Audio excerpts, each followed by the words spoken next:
Hello everyone, सभी को नमस्कार।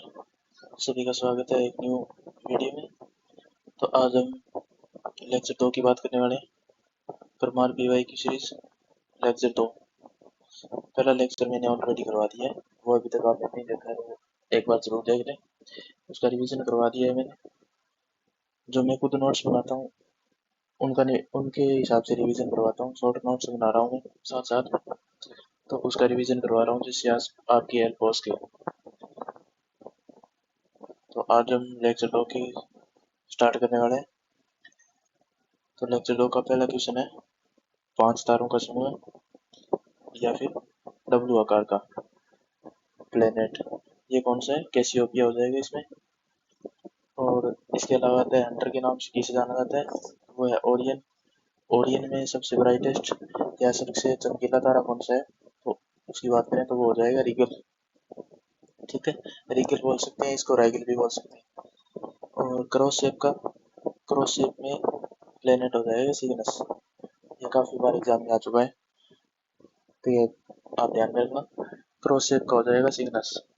इसके बाद में सेकंड क्वेश्चन की बात करें तो सेकंड क्वेश्चन में दिया हुआ है सबसे कम घनत्व कौन से ग्रह का है? तो सबसे कम घनत्व हो जाएगा सैटर्न यानी शनि ग्रह का। शनि ग्रह का सबसे कम घनत्व है। और इसी बात में सबसे ज्यादा घनत्व की बात करें, सबसे ज्यादा घनत्व में पृथ्वी है यानी कि अर्थ है। तो सबसे ज्यादा घनत्व हो गया पृथ्वी का और सबसे कम घनत्व हो गया शनि ग्रह का। इसके अलावा जो ग्रह होते हैं उनके चारों तरफ रिंग्स होती है, ठीक है, रिंग्स की संरचना होती है, सैलों की तरह संरचना होती है। तो उनकी खोज किसने की थी? रिंग्स की खोज किसने की थी? तो वो थी क्रिस्टस आइजेंस ने। ठीक है, ये याद रखना। इसके अलावा सूर्य है, जो कि सन होता है ना, सबसे गर्म ग्रह है। तो उसका तापमान 6,000 डिग्री सेल्सियस के बराबर होता है लगभग। तो इसमें कौन कौन सी गैसें पाई जाती है? तो इसमें हाइड्रोजन और हीलियम होती है 3:1 में। हाइड्रोजन 3 या 1 यानी कि टोटल 100 है, तो उसमें 75 हाइड्रोजन और 25 हीलियम। ये रेशियो है हाइड्रोजन और हीलियम का सूर्य के अंदर। इसके बाद में नेक्स्ट बात करने वाले वीनस, शुक्र ग्रह, यानी इसे लूसीफर भी कहा जाता है। तो काफी कई बार पूछा गया है कि लूसीफर कौन से ग्रह को कहा जाता है? तो वो हो जाएगा आपका शुक्र, याद रखना। इसके अलावा शुक्र ग्रह सबसे चमकीला ग्रह है और इसे मॉर्निंग स्टार या इवनिंग स्टार के नाम से भी जाना जाता है। और शुक्र ग्रह में सल्फ्यूरिक एसिड के बादल होते हैं, सल्फ्यूरिक एसिड के क्लाउड पाए जाते हैं इसके अंदर, शुक्र ग्रह के अंदर। और इसके बाद में शुक्र ग्रह को पृथ्वी की जुड़वा बहन कहा जाता है, पृथ्वी की ट्विन सिस्टर के नाम से भी जाना जाता है, ये भी ध्यान में रखना। तो अगले क्वेश्चन की बात करने वाले हैं ऊपर पट्टी क्रस्ट के बारे में। तो क्रस्ट होती है, ऐसी संरचना होती है पूरी, ठीक है। तो इसमें ऊपर हो गई ये क्रस्ट हो गई, इसके बाद में मेंटल, तो इसके बाद में कोर, ठीक है, ये होती है। जो यूक्रेन क्रस्ट है ये ऊपर पट्टी बोला जाता है हिंदी में। तो ये लगभग 100 किलोमीटर तक की क्रस्ट होती है। तो ऊपर पट्टी में कौन कौन सी गैसें या कौन कौन से तत्व पाए जाते हैं उनके बारे में बात करने वाले हैं। वो देखो आप, सबसे ज्यादा ऑक्सीजन होती है 46.46%। इसके बाद सिलिकॉन 27.7%, एल्यूमिनियम 8.1% और इसके बाद में आयरन 5% होता है। यानी दो तत्व धातु हो गई है, एल्यूमिनियम और आयरन। तो ये इसका परसेंटेज होता है। इसके बाद में नेक्स्ट क्वेश्चन की बात करने वाले हैं। नेक्स्ट क्वेश्चन है संविधान संशोधन। संविधान संशोधन है कौन से भाग में है और कहाँ से लिया गया? तो संविधान संशोधन भाग 20 में है और आर्टिकल 368, 368, आर्टिकल 368 हो गया, भाग 20 हो गया संविधान संशोधन में। और संविधान संशोधन लिया गया साउथ अफ्रीका से। तो दो प्रकार से हो सकता है, विशेष बहुमत या फिर रेटिफिकेशन ऑफ स्टेट, यानी राज्यों के बहुमत के द्वारा या फिर संसद के अंदर विशेष बहुमत के द्वारा, ठीक है। तो ये संविधान संशोधन आर्टिकल 368। इसके बाद में नेक्स्ट क्वेश्चन में बात करने वाले हैं प्रस्तावना, प्रियम्बल। संविधान के अंदर जो कि प्रियम्बल है, प्रस्तावना है, उसके बारे में पूरी डिटेल बात करने वाले हैं। तो उसमें प्रस्तावना स्टार्टिंग से देखें तो सबसे पहले ऑब्जेक्टिव रिजोल्यूशन उद्देश्य प्रस्ताव पेश किया गया था जवाहरलाल नेहरू के द्वारा 13 दिसंबर 1946 को, जो कि संविधान सभा की बैठक में जवाहरलाल नेहरू के द्वारा उद्देश्य प्रस्ताव पेश किया गया था, जो कि एडॉप्ट कर लिया गया था 22 जनवरी 1947 को एडॉप्ट कर लिया गया था उद्देश्य प्रस्ताव। प्रस्तावना प्रस्तावना यूएसए से ली गई है, ठीक है, यूएसए, और इसे संविधान की समरी के रूप में जाना जाता है, संविधान की समरी कहा जाता है। तो प्रस्तावना को आईडी कार्ड किसने कहा, यानी पहचान पत्र, ये कहा था एन ए पालखीवाला ने, और पॉलिटिकल हॉरोस्कोप कहा था के एम मुंशी ने, ये भी याद रखना। तो आईडी कार्ड यानी पहचान पत्र है, संविधान सभा का पहचान पत्र है। आईडी कार्ड किसने कहा, एन ए पालखीवाला, और पॉलिटिकल हॉरोस्कोप के एम मुंशी। इसके बाद में रिपब्लिक शब्द है या गणतंत्र शब्द है, ये कौन से देश से लिया गया है, तो ये लिया गया है फ्रांस से। तो गणतंत्र का, ये रिपब्लिक का मतलब होता है हेड ऑफ कंट्री इलेक्टेड, यानी जो देश का प्रमुख होता है वो निर्वाचित किया जाता है, यानी चुना जाता है, चुनाव के द्वारा चुना जाता है, तो उसको बोलते हैं रिपब्लिक, गणतंत्र। तो भारत के संविधान में से फ्रांस से लिया गया था, और फ्रांस से और क्या क्या लिया गया, लिबर्टी, इक्वलिटी एंड फर्टिलिटी, स्वतंत्रता, समानता और बंधुत्व, ये भी फ्रांस से लिया गया। और इसके अलावा जस्टिस, न्याय की बात करें तो न्याय यूएसएसआर से लिया गया, सोवियत संघ से। रूस पहले यूएसएसआर के रूप में जाना जाता था, तो वहां से लिया गया जस्टिस, न्याय। न्याय कितने प्रकार का है संविधान में, 3 प्रकार का।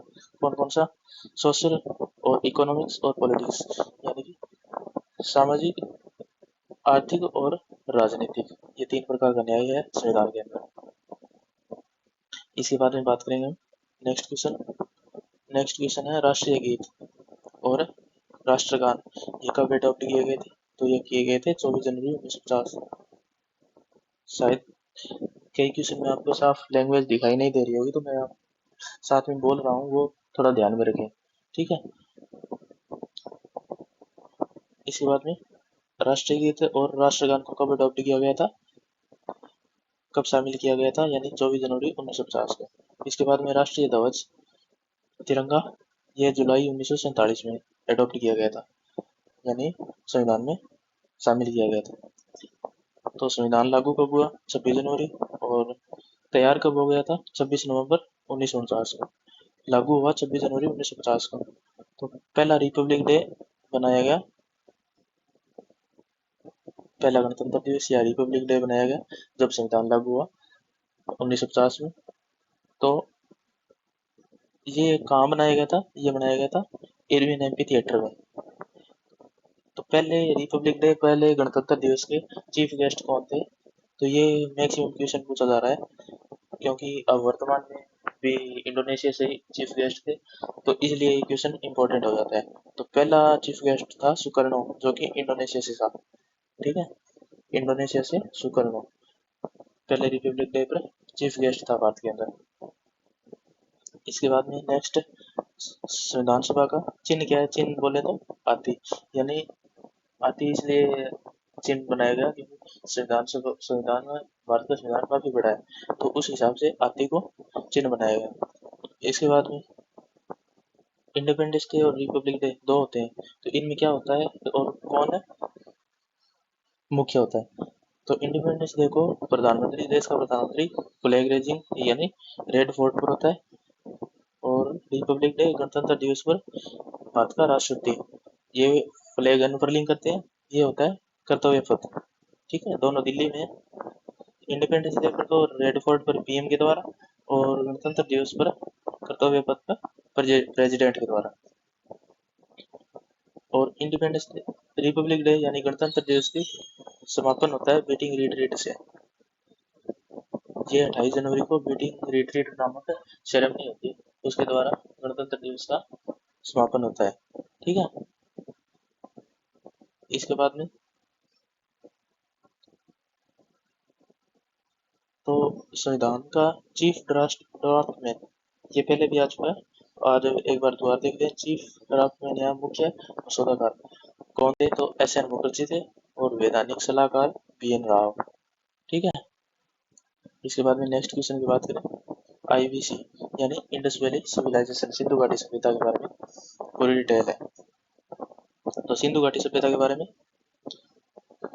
क्या हड़प्पा, हड़प्पा की खोज किसने की? दयाराम साहनी। कब? 1921। तो हड़प्पा की खोज दयाराम साहनी ने 1921 में की थी। तो दयाराम साहनी, हड़प्पा के बारे में और पूछे और बात करें तो हड़प्पा किसमें पुरातात्विक विभाग के चेयरमैन कौन थे? तो ये थे जॉन मार्शल। और हड़प्पा का फादर या पिता किसे कहा जाता है? खोज का पिता मतलब अलेक्जेंडर कनिंघम। तो मोहनजोदड़ो की खोज किसने की? राखलदास बनर्जी 1922 में। इसके बाद में नेक्स्ट क्वेश्चन, भीमबेटका स्थल कहाँ पे? मध्य प्रदेश में, MP में। ठीक है। और ये रॉक पेंटिंग का था और पूरा पाषाण काल का था। इसके बाद में नव पाषाण काल की कुछ स्थलों के बारे में बात करते हैं। तो नव पाषाण काल में मेहरगढ़ पाकिस्तान का है। मेहरगढ़ से कृषि के एविडेंस मिले थे, कृषि के प्रमाण मिले थे सर्वप्रथम। इसके बाद में कोल्डी हवा यूपी का, यहाँ से चावल के राइस के प्रमाण मिले। और इसके बाद में चिरांद, चिरांद बिहार से, यहाँ पे हड्डियों से बने हुए टूल मिले थे, उनका प्रमाण मिलता है। और इसके बाद में बुर्ज खौफ या गुफ कराल भी बोला जाता है, यह जम्मू कश्मीर में। यहाँ के लोग गड्ढा बना करके, जमीन के अंदर गड्ढा बना करके निवास करते थे, गड्ढे में निवास करते थे। ठीक है। इसके बाद में नेक्स्ट क्वेश्चन की बात करें, नेक्स्ट है, अमीरों की शक्ति को कमजोर करने के लिए नियम किसने बनाए थे? तो अमीरों की शक्ति को या नोबल की शक्ति को कमजोर करने के लिए नियम बनाए, वो कौन से शासक ने बनाए? तो वो है अलाउद्दीन खिलजी, AK। ठीक है, अलाउद्दीन खिलजी के द्वारा नियम बनाए गए थे, ये इंपॉर्टेंट है। तो अलाउद्दीन खिलजी के बारे में देखें तो इनका शासनकाल था 1296 से लेकर 1316 तक। 1296 से 1316। ये दिखाई नहीं दे रहा है तो यहाँ देख लेना, 1296 से 1316 अलाउद्दीन खिलजी का शासनकाल हो गया। तो इन्होंने और को क्या क्या लागू किया था? तो इन्होंने सैनिकों को कैश में, यानी कैश में पे किया था। इसके अलावा इन्होंने मार्केट को 3 भागों में बांटा था, बाजार को 3 भागों में बांटा इन्होंने। तो वो था पहला ग्रेन्स या मंडी, जिसके प्रमुख को साहनी मंडी कहा गया। इसके अलावा कपड़ा मंडी, उसको साहनी सराय आदिल नाम दिया गया। इसके अलावा हॉर्सेज स्लेव्स, स्लेव्स की मार्केट यानी घोड़ों की मार्केट। और इन्होंने इसके अलावा दाग प्रथा या चेहरा प्रथा लागू किया। दाग प्रथा मतलब कि घोड़ों की ब्रांडिंग होती थी, घोड़ों पर मोहर लगाई जाती थी।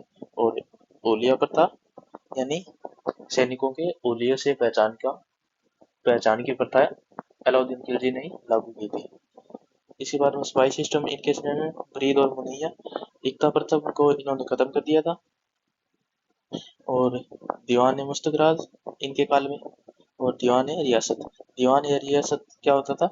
मार्केट को रेगुलेट करने के लिए जो बनाई गई थी उसे कहा गया दीवान रियासत। इसके बाद में अन्य दीवानी कोई किसके काल में थी? मोहम्मद बिन तुगलक। और दीवान अर्ज ये मिलिट्री डिपार्टमेंट से है। तो ये बलबन के समय की है। बलबन ने और क्या किया? ब्लड एंड आयरन पॉलिसी यानी लॉ एंड रक्त नीति अपनाई थी। और बलबन को जिले इलाई भी कहा जाता है। तो बलबन ने पारसी त्योहार नवरोज की शुरुआत की थी, ये भी इम्पोर्टेंट है। इसके बाद में नेक्स्ट की शुरुआत करते हैं, जक़ात। जक़ात क्या होता है? ज़कात होता है धनी और अमीर मुसलमानों पर धार्मिक कर। जो मुसलमानों के द्वारा, जो अमीर मुसलमान होते हैं उनके द्वारा हर साल ज़कात निकालने की प्रथा लागू की गई थी। ये अलाउद्दीन खिलजी के ज़कात हो गया, ये धनी या अमीर मुसलमानों पर धार्मिक कर। इसके बाद में अलाउद्दीन खिलजी ने 3 करों को लागू किया था। वो 3 कर कौन कौन से थे? गरई, चरई और जजिया।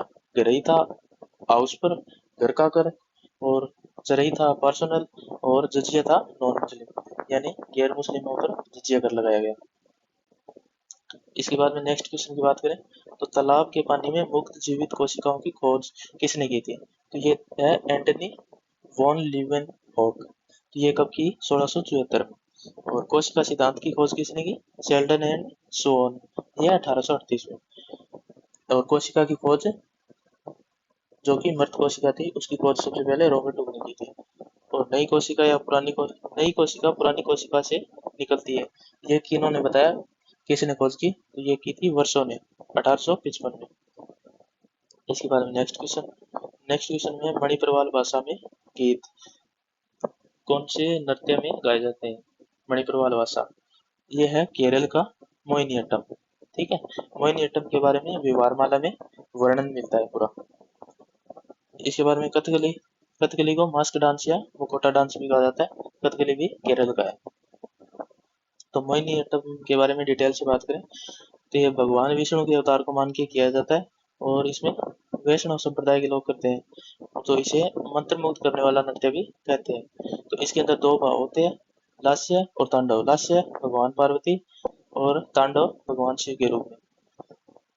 तो इसके बाद मोहिनीअट्टम से कौन कौन से नर्तक या नर्तकी संबंधित है वो देखें एक बार। तो इसकी ट्रिक है, गोपी के कान में सुना जय राधा कृष्ण अम्मा।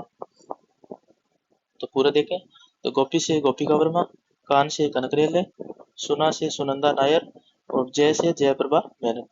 तो राधा से राधा दत्ता, और कृष्ण से पल्लवी कृष्णा, कल्याण कुट्टी अम्मा अम्मा से हो गए। ठीक है, ये मोहिनीअट्टम के प्रमुख नर्तक वगैरह हो गए। इसके बाद नेक्स्ट क्वेश्चन की बात करें तो नेक्स्ट क्वेश्चन है विल्लू पट्टू। ये कहाँ से संबंधित है? ये हो गया तमिलनाडु से, तमिलनाडु से वेलू पट्टू। तो इसके बाद में झारखंड से कुछ मुख्य देखते हैं, तो जुमेर, पाइका, हुंडा, कर्मा, फगुआ और डोमकच, ये झारखंड के हो गए। इसके अलावा तेलंगाना की बात करें तो गुसाड़ी, दिमसा, लंबाड़ी, डप्पू। दिमसा अराकू वैली आंध्र प्रदेश में भी बनाया जाता है। ठीक है, इसके अलावा छऊ छऊ तीन प्रकार के होते हैं, ये कल भी क्वेश्चन था एक। तो छऊ में सरायकेला छऊ, ये होता है झारखंड में, पुरुलिया छऊ वेस्ट बंगाल, पश्चिम बंगाल, मयूरभंज छऊ ओडिशा में। ठीक है, इसके बाद में नेक्स्ट क्वेश्चन की बात करें तो केरल में फसल के मौसम की शुरुआत का संकेत कौन सा त्योहार है? तो ये है ओणम। ओणम 10 दिन मनाया जाता है, इसे नव वर्ष भी कहा जाता है, केरल का नव वर्ष भी कहा जाता है ओणम को। तो ये 10 दिन तक जब फसल का मौसम होता है उसकी शुरुआत का प्रतीक है। तो इसी ओणम त्योहार में वल्लमकली बोट रेस का खेल किया जाता है। ठीक है, ये बोट रेस होती है वल्लमकली नामक, ये ओणम के त्योहार पे होती है। तो केरल में होता है नेहरू बोट रेस होता है केरल में, पूनावाला कताल, ये एक स्थान है केरल के अंदर, वहाँ पे नेहरू बोट रेस नाम के खेल होता है, प्रतियोगिता होती है। इसके अलावा न्यू ईयर फेस्टिवल की बात करें अन्य राज्यों की भी, तो वो देख लो। तो इसमें आंध्र प्रदेश का हो गया उगादी, उगादी तेलंगाना भी होता है, और तमिलनाडु का पुंथाडु, महाराष्ट्र गुड़ी पड़वा, या पारसी नवरोज, पारसी धर्म का हो गया नवरोज या पटेदी, वेस्ट बंगाल का पोइला बैसाख, ये नववर्ष हो गए कुछ। इसके बाद में नेक्स्ट बात करें तो नेक्स्ट है PT Usha. PT Usha पेओली express कहा जाता है। पीटी उषा भारतीय ओलंपिक संघ की अध्यक्ष, पहली महिला अध्यक्ष बनी है अभी हाल ही में। तो ये पहली महिला अध्यक्ष है पीटी उषा, ओलंपिक, भारतीय ओलंपिक संघ की। इसके अलावा भारतीय ओलंपिक के संघ की बात करें तो 1957 में स्थापना की गई हेनरी वॉकर और नायरन के द्वारा। तो पहले अध्यक्ष कौन थे इसके? दोराबजी टाटा, भारतीय ओलंपिक संघ के पहले अध्यक्ष दोराबजी टाटा। एशियन गेम की बात करें तो एशियन गेम फर्स्ट हुए थे 1951 में न्यू दिल्ली, क्योंकि भारत में हुए थे इसलिए इम्पोर्टेंट हो जाता है। तो पहले एशियन गेम कहाँ पे हुए? न्यू दिल्ली में 1951 में। उसके बाद में भारत में दो एक बार फिर से हुए 1982, 1982 1982 में हुए न्यू दिल्ली में। इसके अलावा एशियन गेम में फर्स्ट विंटर एशियन गेम कहाँ पे हुए थे? ये हुए थे जापान में 1986 में। ठीक है, ये याद रखना। इसके बाद में नेक्स्ट क्वेश्चन की बात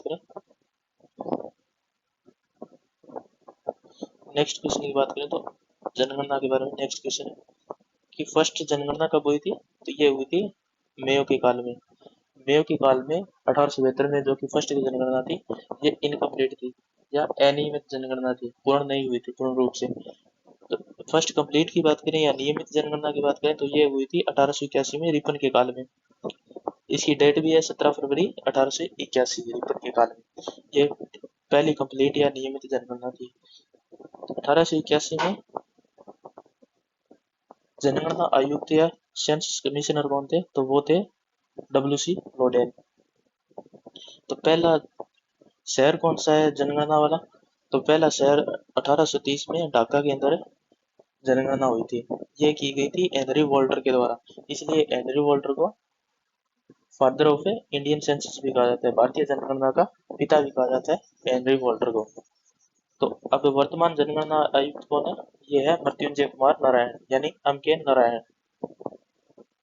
इसके बाद में नेक्स्ट और लास्ट क्वेश्चन की बात करें तो सुकन्या समृद्धि खाता योजना ये कब लॉन्च की गई थी, जनवरी 2015 में।